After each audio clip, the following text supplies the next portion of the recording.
of course, I'm not that guy that's going to let you take control over my body. And I also feel like you could look at the pictures of the people asking you to help them and be like, I think I'll help that guy. Yeah. They look like they've got some big time potential, right? I'm notorious for being anti-trainer, anti-guru because I'm still coming from the old school. Like this, I'm the artist. Right. Okay, so now let's just say this is an art show and all four of us are painters.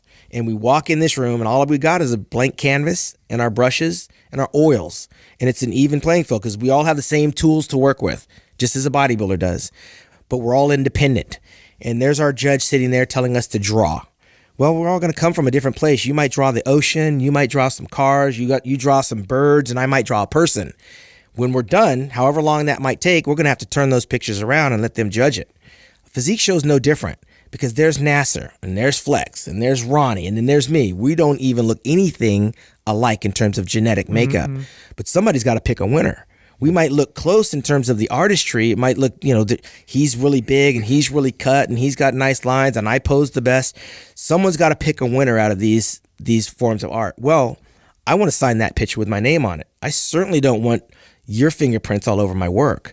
And to give that up to somebody and say, I do these interviews after the show. I say, so what's your next contest? Oh, we got to talk to my trainer. So what did you eat? How did you train? Well, me and my coach did this, that, and the other. I can't stand that. It's the worst because you don't even own what you're showing me. It's not yours. You're giving that guy all the credit, or you're blaming this nutritionist over here. So that's probably what led to me being so, laser focused on trying to bring my best product, is because it all rose to the top or sank to the bottom with what I do. From day in, day out, year after year after year. And I'm living proof. I'm not a rocket science. I never knew how many calories I ate. I never took any measurements. I don't know how many grams are in a you never counted macros or anything like that? I don't know how many grams of protein are in a chicken breast or in a fucking potato. All intuition, huh? And nor did I care. At the end of the day, when I stand next to this guy, those judges aren't asking any of those questions. It's not relevant how many calories I burned today or how many I'm going to eat tomorrow. And you got the trainers that are trying to get you to believe you need to know all this shit. I thought, garbage in, garbage out. I didn't need to know how many calories I ate because I certainly had no idea how many calories I was burning per day. That's just so much time consuming. How much is this? I need a 12-ounce chicken breast. Well, who decided you need a 12-ounce chicken breast? Eat. When I wanted to get big, I just ate. I consumed food at a regular pace, 6, 9, 12, 3, 6, 9. I was a machine. I didn't need someone to tell me what to eat, when to eat, and I certainly didn't need to ask my coach, hey, coach, what do you think we should do? What's our next competition? Like, own your shit. I wanted to be Mr. Olympia, so I picked and choose what shows I needed to go into. And as I had a measure of success, I raised the level of competition. That's not rocket science, but today it sounds like a foreign language when I talk to these athletes. I got to talk to my coach. My trainer has to tell me what to do. My dietitian needs to tell me what to eat. I'm like, how much money do you have to burn? Yeah. Like, that's a lot of money, and there's a lot of hands in that thing.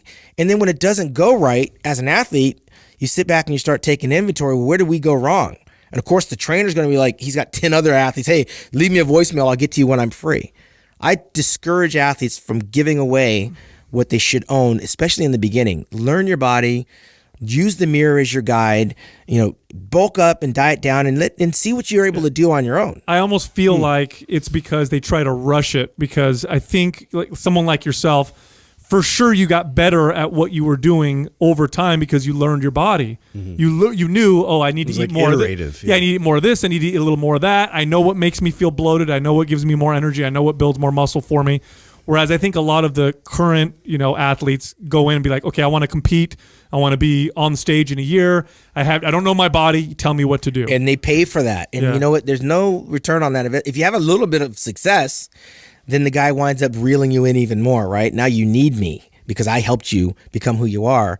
And you stay with this guy because you think, well, I did it with him, so I got to stay with him. He's got the winning formula. Now you're suddenly the life coach. You're telling him what to do with his money. You're telling him what girlfriend he should date. You're telling him when you should, suddenly you've just given all this control to this guy who's like your pastor, your advisor, your trainer, your nutritionist. And I see it so much that it makes me sick, especially when it comes to the women, because there's a lot more naivety in the women. They got these women with these men coaches trying to tell them what they need to do. Right. I've never seen a man walking around in high heels unless it was RuPaul. These guys are taking these girls and they're turning them into things that they shouldn't be. Yeah. Like, if I'm a girl, I want to have a girl that I want to look like maybe help me. Yeah, it's almost like it's the perfect sport for it too, because to be, I mean, quite frank, people tend to go to the extreme when it comes to training because of insecurities in their body, and they don't like. So it's almost like it's ripe for someone to come and prey on these insecure people.